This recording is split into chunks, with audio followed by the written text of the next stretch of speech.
I'm going to start the show like I would not normally start the show. Good evening and welcome to the Vintage House Show. The Vintage House Show is the premier broadcast illuminating the lives and careers of house music pioneers, legends, and the people who they've inspired. The Vintage House Show is broadcast on WNUR 89.3 FM and HD1 in Evanston, Chicago. Today we have DJ Sohmi on the stream and on the call today, and we're so happy to have you here with us today. Thank you so much for joining us, DJ Sohmi. Good morning, and thank you so much for having me. It's an honor. Well, we are just so pleased that you're coming to Spybar on Saturday. And is this your first travel to Chicago, or where else have you been in Chicago over the Sure. years? So, this will be maybe, I think, my third or fourth time in Chicago, maybe fifth time. The first time was a couple years ago, just for fun with some friends, and this was long before I was DJing and doing music. And I just recall it being such a clean and beautiful city. I just thought, wow, this is one of the cleanest cities, I think, in the United States that I've been to. And I just love the vibes. And then last year I was able to come back for the first time and perform and play as a DJ. And that was actually at Spybar. So this will be my second time at Spybar. But it feels like it's been a long time. So I'm excited to be coming back. Well, that's good. We're happy to have you. I guess no one told you that you should not travel to Chicago between November and April because it's freezing already here. So Yeah. just FYI. Right. Well, before I moved to LA, I did live on the East Coast. I was living in New Jersey and commuting to Manhattan every winter, as well as the nice seasons. So I don't know if New York ever gets as cold as Chicago does, but I've experienced my fair share of terrifying winters. Very good. So you'll be right at home. It was 70 degrees last week this time, by the way. So Oh, we just, Chicago's just, it takes those major turns. Do a lot of places in the country and the world, but it is alarming. We were starting to get a little happy with the climate change. And unfortunately, winter has arrived and it is it's not coming in softly or smoothly. It is just coming right in. So already snowing a little bit in Chicago. So be prepared, okay. definitely be warm. Happy to hear that you think Chicago's a very clean city. Chicago's downtown and some of the surrounding communities are really beautiful. And we have a beautiful lakefront.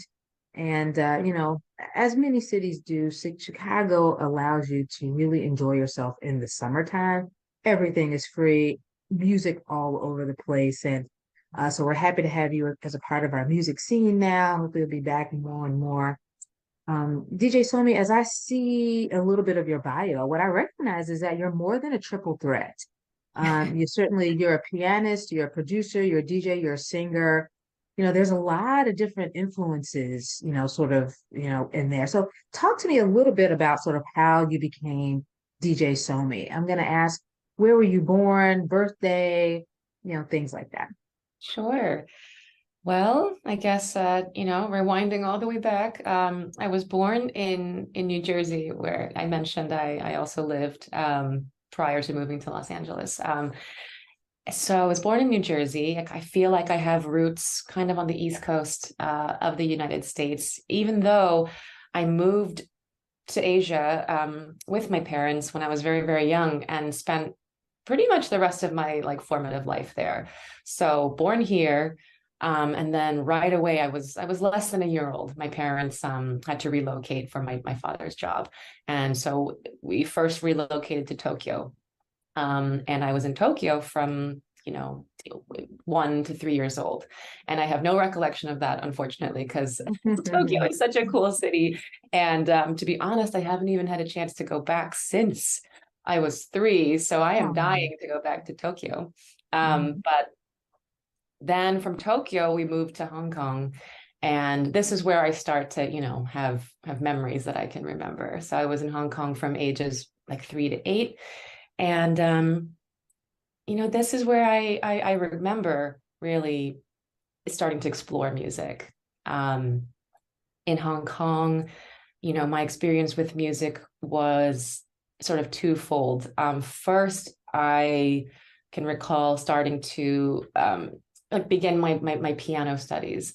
And so this is where I started to learn classical piano, and I studied it quite seriously. I don't know if it was my choice or my mom's choice. I can't remember, but I was pushed fairly hard to compete um, Mm.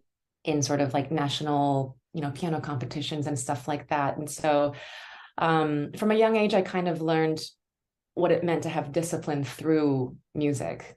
Um, and but also, really, really, really fell in love with it. It formed a big part of my identity. Like I was always doing music, and that's kind of how I understood myself. Um, and then the other part was that I was first exposed to musical theater in Hong Kong through these international touring groups that would come to cities like Hong Kong and Seoul and just major cities abroad, um, and put on shows like Les Mis and Phantom of the Opera.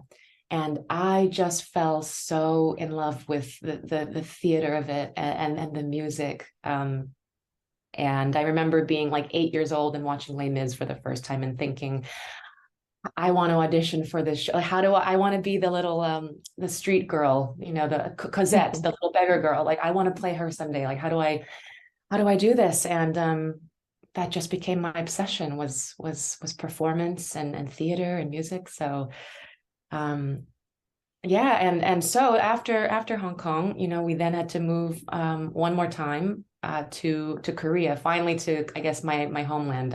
I'm South Korean. My parents are Korean, and the passion for classical music and theater continued there. So I enrolled in a new school, and thankfully the school had music department and fairly good like theater department, and I just soaked it all in. I that I aside from studying hard in school, all of my time was spent in rehearsals of some sort.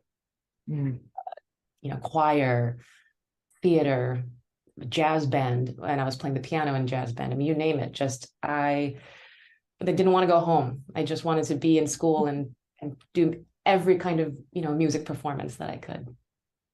I think that's what every parent wants. We want you to be encouraged by something and be in school. We, of course, prefer you have all A's, right? But I think that just because you want to be in school is a positive that so because some students, are not gravitating to school and getting themselves into, Yeah. concerns or issues. But the fact that you want to be in school is always a positive, just being exposed to unique and new things. So that's fantastic. So your influences are classical music, musical theater. When did you realize that you had a voice, that you could sing? Apparently, because I don't remember this, I was way too young, but my mom says that I just started singing kind of out of the blue, like at age 1 or something like that. Like I was just like, she doesn't know where I picked it up. No one taught me. I would Mhm. just hear melodies and just start, I couldn't even really speak, but I was just humming melodies. Like it became very obvious that I could pick up on melodies very quickly and was singing them back in whatever way, like a 1-year-old can sing them back. um, Wow, that's amazing. yeah, so I think this love for music has always been inside me. I don't know that it was taught, or I don't know that it was a choice. It feels like I was kind of just born to be in love with this thing. Well, clearly, it is innate that you are a performer. And then it becomes, what are you going to focus on to perform? And I guess the world is lucky to have you as a part of the house music and music community. So, talk to me about that time in school. So, you're in Hong Kong and you're in Korea. You're in jazz band, you're in musical theater, you're classical piano. There's a lot of different things going on there. Talk to me about your introduction to dance music. Wow. So it's interesting. My introduction to dance music came about so late in my life. And I guess, well, when I say dance music, like I said just now, I guess the kind of dance music that I'm referring to is underground dance music, classic house music and techno, Mhm. um, the dance music that forms the backbone of the kind of dance music that I play now.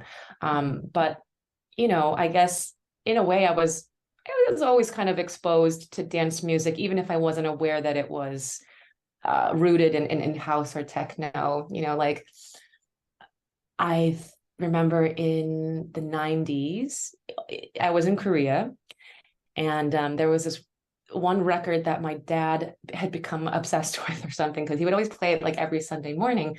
And it was by a Korean, like, kind of soul K-pop star, but it was in retrospect a house track. Like Mm. it was absolutely, like, I listened to it now and I'm like, this was a house track. I just didn't know what that meant. Right. But she's singing in Korean, and it's a very fast-paced, upbeat house track, and and that was my first introduction to that kind of music, but I just didn't know to call it house music, right? So Mhm. I just thought, oh, this is that fun song that dad always plays on Sunday morning. Um, and so I think my ears and my brain were exposed to some of that without knowing what it was. And then, you know, I think we heard influences of that in pop music all the way through today. You know what I mean? Like I recall in the 2010s, pop music going in a kind of housey way for a moment. Like Mhm. I remember when Lady Gaga first came out and got really big with tracks like The Fame Monster and Just Dance. Like again, when I reprocess those tracks, I'm like, these are very housey as well. The backbone of her productions are housey. Um, and again, I just didn't have the language, to know what to call it. I just thought this was club music, or I don't know. um, and so I think I was being exposed to elements of dance music through pop, through K-pop, through American pop, without realizing, where it came from or what it was. And then it wasn't until 2016, like I mentioned, when I moved to LA, where I think just by chance of falling in with a new group of friends that was very into raving and and dance music culture. They kind of just welcomed me into their world and started taking me to these warehouse parties and festivals. And that's when I was like, oh my gosh, like what is the where has this music been my whole life? This sounds like where all the pop stuff comes from, you Mhm. know. Mhm. And then I went crazy after that. I started doing like a retroactive deep dive into the history of house music and techno, because I just needed to understand like what this was and where it came from, because I had fallen so madly in love with it. So That's yeah, that was wonderful. about 6, 7 years ago. That's a great story. I don't want to skip a step, however. So you're in Korea, and are you in primary and secondary schools in Korea? Yes, yes, And you attended Duke University? I did. Yeah. How did you end up at Duke? So, Duke was a choice that I made, for a couple of reasons. One of them being that my father had also attended Duke University, and I think just the idea of having something like that I could share with him for the rest of my life, something that we could bond over, was really appealing to me. And I wasn't super close to my dad growing up. Um, I think one of the bonds that we shared was our love for music. But besides that, he was very busy. He was traveling a lot for work. I didn't always feel that we had like a very deep relationship. And Mhm. so I think choosing to go to Duke was kind of my way of wanting to bond with my dad, to be honest. And so And I did the college visit tour, that whole thing, and I was just blown away by how beautiful the campus was. I was like, wow, I hadn't seen anything like that growing up in major cities in Asia. Like I had grown up looking at concrete and Mm-hmm. glass, and and just kind of landscapes you see in major cities. And so looking at trees and space was I don't know, I guess that was new for me. So, and grass. So I chose to go to Duke for that, for those reasons. That's interesting. I love my best friend went to UNC in Flagler for business school. Hmm. And I visited her her last year in March. And March in Chicago is still very Very cold. cool. You sometimes I think when you sometimes you're in these places, I've traveled the world, but sometimes you're in a place so long or through the winter, I think everything depresses you. You just think everything Yes. is gray and dark and brown, you know. And I got on a plane and I don't know what was going on. And I looked out the window, I was like, my God, it's green. It's green here in North Carolina. It was like, this is amazing. It's March. It's green. There are trees. There's, it was like, my friends thought I was nuts. I was like, this is amazing. Like this happens, so Yes, it's exactly. weird. Again, I've traveled everywhere, but that particular time visiting her in North Carolina blew me away. I was like, wow, it's so beautiful here. It was just so interesting.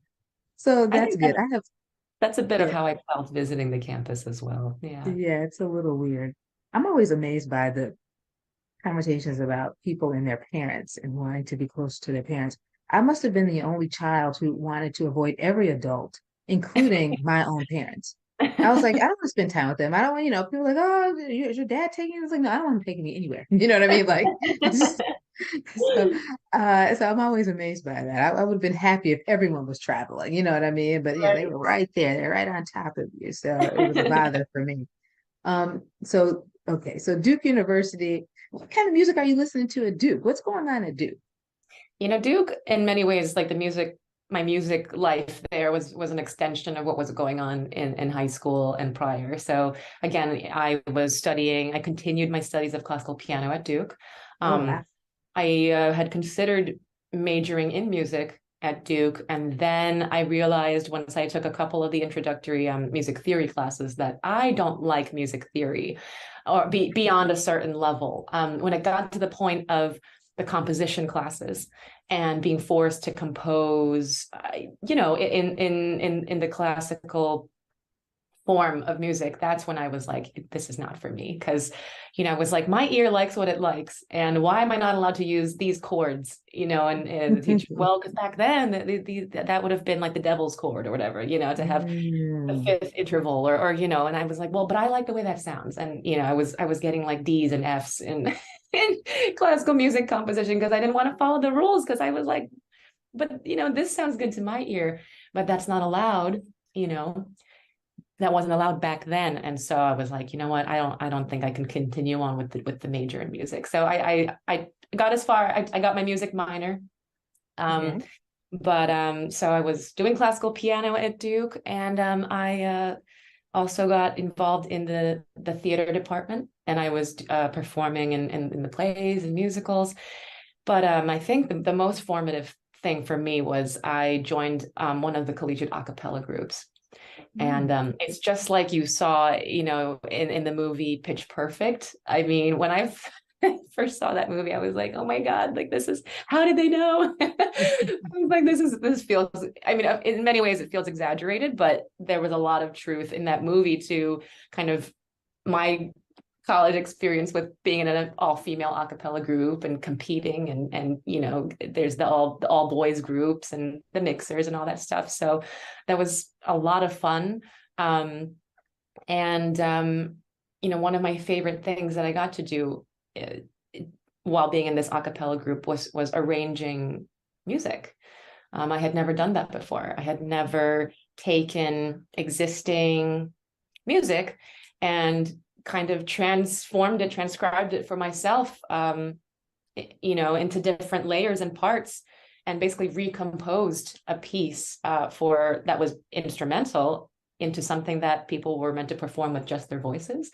Um, yeah, that was I absolutely adored arranging music. And I think that experience really became, I don't know, kind of the thing that has now allowed me to be a producer and a songwriter. I think just that initial experience arranging music, because it's less scary than composing music. You know, I didn't have to make something up out of thin air, write a song out of thin air. All I had to do was take a song and make it my own. And that just felt, I think, like manageable practice before eventually writing my own music. Got it. So it does sound like the perfect experience to becoming a producer, still using your voice as as a vocalist as well. So that Yeah. brings sort of all of those tools together to become DJ Sohmi. So 2016, you're introduced to this music, you do a deep dive, you find out, my assumption is you find out a little bit about Chicago, a little bit about Detroit. Yeah. And but how then do you decide to, I'm gonna create some music, I'm gonna mix some music? Where is that? Where did that transition happen? Give me the dates on that and where and when that happened. Sure. So, 2016, I moved here. I made my new friends. They took me to the raves, and that was the beginning of me discovering this stuff, this music. And but it took 2 years between that initial introduction and deciding to make the leap and start doing this for myself. And so during those 2 years, the first year I was working at my tech job here. I mean, that's why I was out here initially. I had just signed on with a new startup and they relocated me from the East Coast out here. So for the first year, 2016 to 17, I was a product manager, and I was just on the weekends and well, also the weeknights going out to the clubs. And then by day I was a product manager. But by the end of that first year, I just felt like, I don't know, I couldn't keep up with the charade anymore. I didn't want to be at work. I just wanted to be at the clubs. And so I left after a year. I decided, you know what? I've been working and grinding for the last almost 10 years, and I'm going to take a little break. And I called it my sabbatical, to go and learn more about this underground dance music. And I was initially only supposed to maybe take like 3 months off, I don't know, and see where it went. And that ended up being an entire year of just going to even more festivals, using up all the savings I had to travel, go to festivals, continue to pay my rent without having to work for a bit. And at the end of that second year was when I decided, okay, I think I'm ready to invest in some equipment. I'm going to buy my first, little mixer and controller. It was a Pioneer XDJ, one of those setups that has the two CDJs, and then, well, not really CDJs, but the two plates and the mixer all connected. And so I started to learn how to mix on that. And then, that was 2018, like around January, February. And then after a couple months of doing that, I decided I also need to learn how to produce my own music. Um, Everyone around me was telling me, if you want to make it past being a local DJ nowadays, your sort of ticket out of that, your ticket out of being just known in your local scene, is to make music. That's how people and everywhere else are going to hear your name. I was like, oh, that makes sense. And I want to write music. I've always had that itch inside me, and so I guess it's time to learn how to make music in the context of dance music, which would be electronic music production. So um, June of 2018, I enrolled in some production classes. I think we met like maybe twice a week. It wasn't anything, super, super intense, but it was exactly what I needed. Like, to go into the studio, I took some one-on-one classes. That was important to me, not to be thrown into like a big class, but just I wanted that one-on-one attention. So that I could go in and ask my questions, twice a week, then go home and fiddle around by myself. That's kind of how I learned best, is to try stuff out on my own and then come back with specific questions where I got stuck, and get that direct attention and have my questions answered. So I did that for the rest of 2018. And by the end of that, I by no means was I an amazing producer, but I could get my ideas down, and I could get help from other producers and mixing engineers and whatnot to kind of polish up my ideas, but I could get them out of me at least.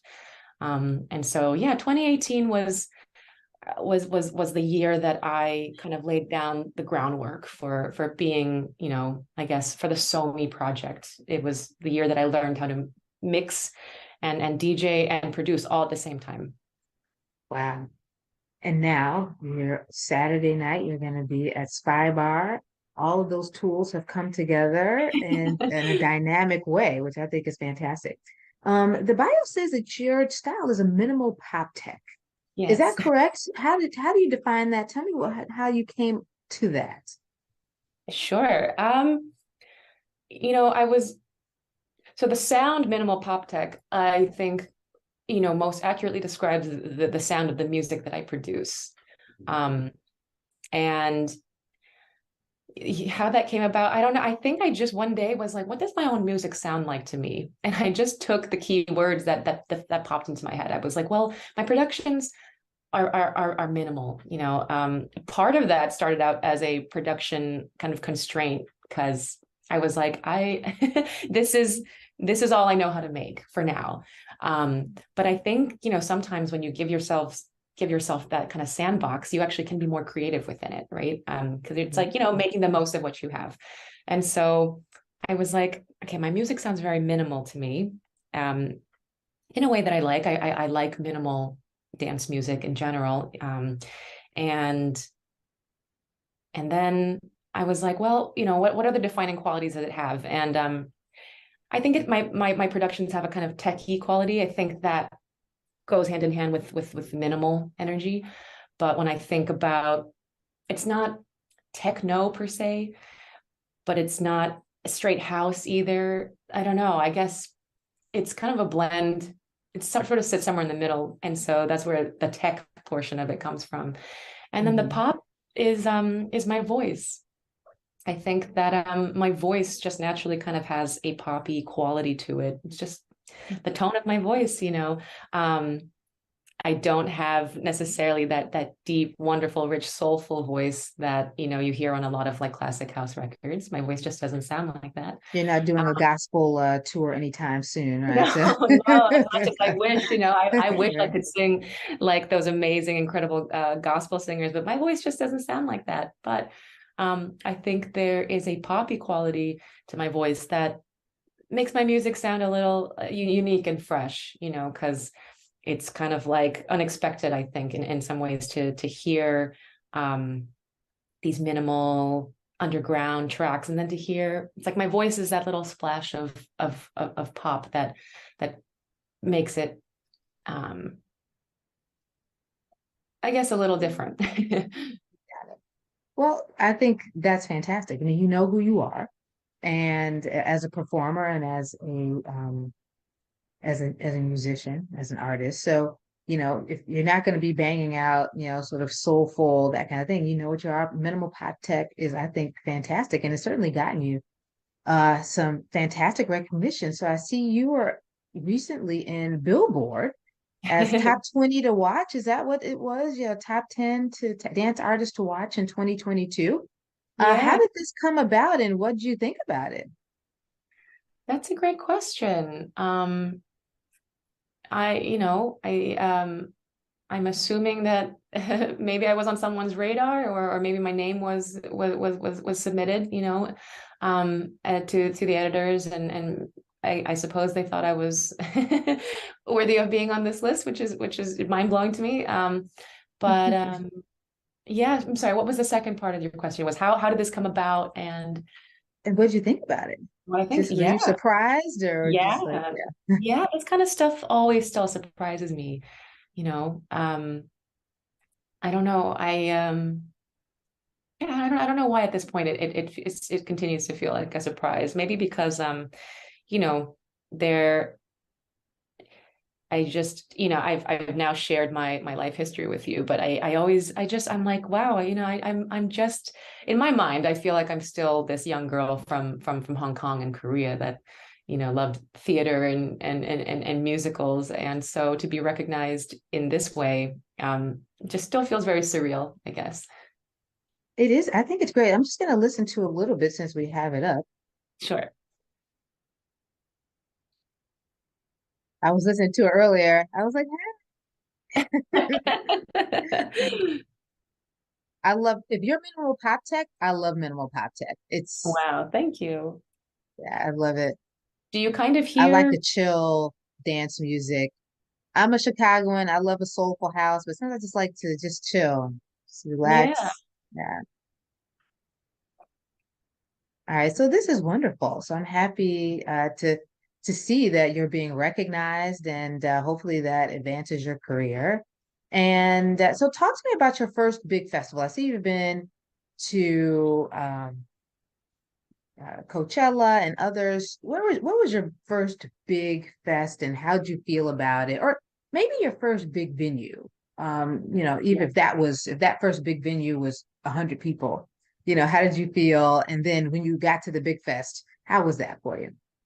Well, I guess my first memory of both big venue and festival are kind of like one. And so and it's so distinct for me, I guess I have to share about that one. But basically, so I mentioned 2018 was the year of studying and practicing and learning and, laying the groundwork down. Then so by 2019 is when I started to first come out as Sohmi and start to play some sets, just played in small local venues here in LA to start. And it was just crazy. Like somehow 6 months into that, so by June of 2019, I had the opportunity to go back home to perform in Seoul. Well, I guess it wasn't in Seoul, it was sort of a city outside of Seoul, but in South Korea. I went back home to play at Ultra Music Festival in Korea. And so it was like going from 0 to 60, like I went from playing for like 20, 30, 40 people at most at these small local like LA venues to suddenly playing my first festival. Um, Wow. all the way back home in Korea, nonetheless. And so yeah, that was wild. And that was the first time that I was finally able to share my world and what I had been up to with my parents.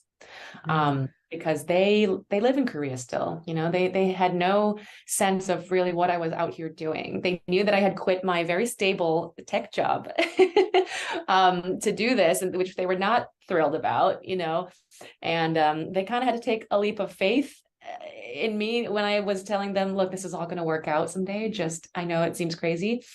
But for the first year and a half, they couldn't like picture what I was doing, really, So to be able to bring them to this festival back home in Korea, it was just such a full circle moment.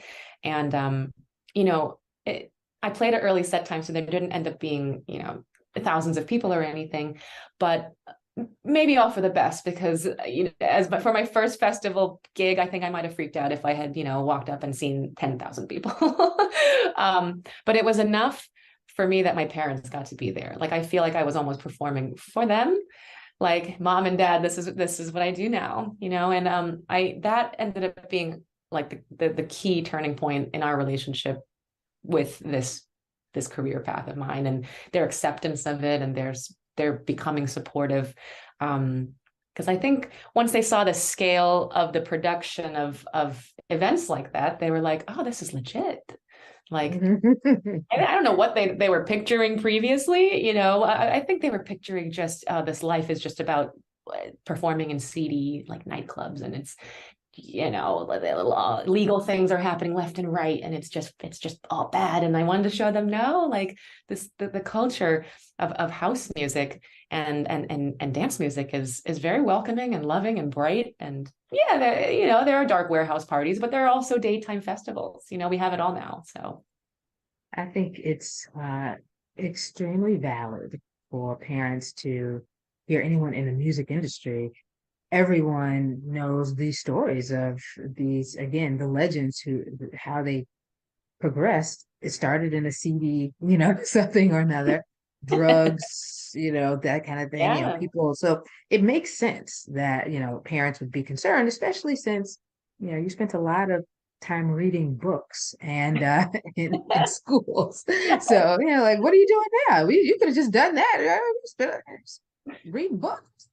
So I understand that, and I'm happy you did get a chance to for them to see that and to see that it is valuable. You're an artist. You're more than just sort of a thinker, Yeah. and you can do more. So I think that is wonderful. So you know, as we end this, I do want to just give you your standard, almost like we're in a scholarly venue. I want to ask those standard questions. So where do you see yourself in your career in the next 2 to 5 years? You know, let's interview question, right? So I'm going to give you the standard interview question. What do you think you want to see? And I think, you know, everyone should think about that across the board, no matter what career they're in. It's like, what am I doing? I've progressed really fast now.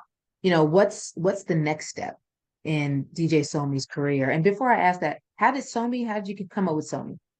Sohmi. So Sohmi is kind of, you know, it's an alias. It's a lot of people think it's my real name, which it's understandable because Sohmi is a Korean name actually. So in Korean it would be pronounced more like Sohmi, Somi? um, Okay. Sohmi as opposed to like Sohmi. Um, Hmm. but it's not my given Korean name. I have a different Korean name that's much harder to pronounce and also spell.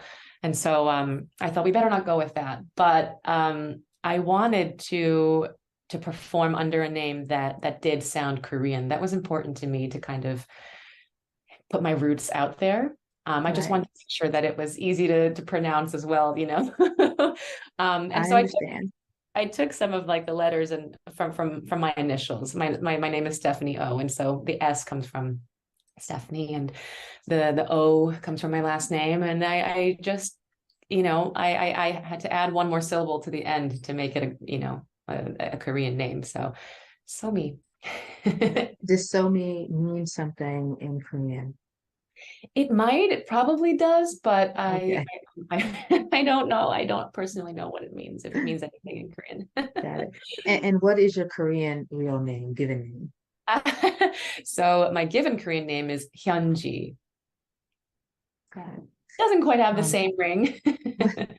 you know, you never know. You know, you could have put the emphasis on something else, could have worked, but Somi is working, so that's fantastic. I'm a big fan of names and understanding names. You know, I think, you know, my culture was renamed in this country, and it bothers me that I do not have an African name. I've given myself my own African name, and Oh, wow. just like Mr. Obama did, he, you know, made sure that people were calling him by his real name as he became an adult. So you're very lucky and blessed to have a culture that you know and a name that's been given to you that means something to somebody. You know, so Sure. Yeah, you that's are a very great blessed. perspective. I love that.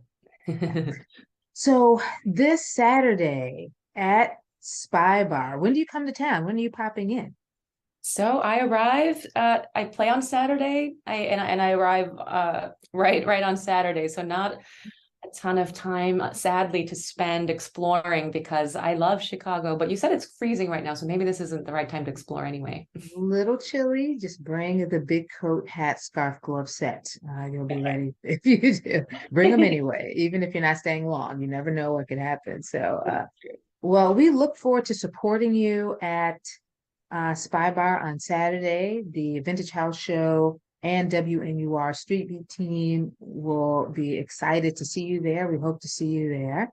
And we Amazing. look forward to, you know, sort of, we want to hear a little bit of sort of how you can bring into your minimal pop tech sound a little Chicago classic house music. If you can combine some of that, the Chicagoans will go nuts. So we Absolutely, absolutely. That's a great yeah, idea. I'm gonna, after we get off this call, I'm gonna go back and yeah, think about how I can really creatively do some of that. So for me, give me some Jamie Principle, who's one of my favorite artists. So Jamie Principle did a lot of work with Frankie Knuckles, but he's a phenomenal artist on his own and still around in Chicago and globally, by the way. Anything else you want to tell our audience? You're going to be at Spy Bar. Where else are you going to be, and how can we find you I also know that you are brand ambassador for Armani Exchange, so that means you've got to be on media channels all over the place. So where can we find you and where are you next? Sure. So next I've got I'll be in San Francisco this Friday and then straight from San Francisco to Chicago. Um, so that's what I've got going on this weekend. And as far as finding me, online, I'm in all the usual places. You can find me on Instagram.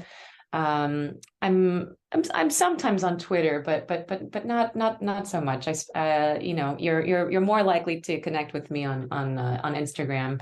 And I'm trying to get more attuned to this TikTok thing, but I have to admit it still kind of eludes me a little bit. Maybe it's a generational thing. I don't know.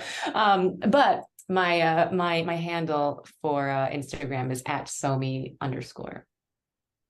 That's Somi underscore. Fantastic. DJ Somi, thank you so much for being our guest on the Vintage House Show. Again, the Vintage House Show generally airs Wednesdays, 10 o'clock, and on WNUR 89.3 FM.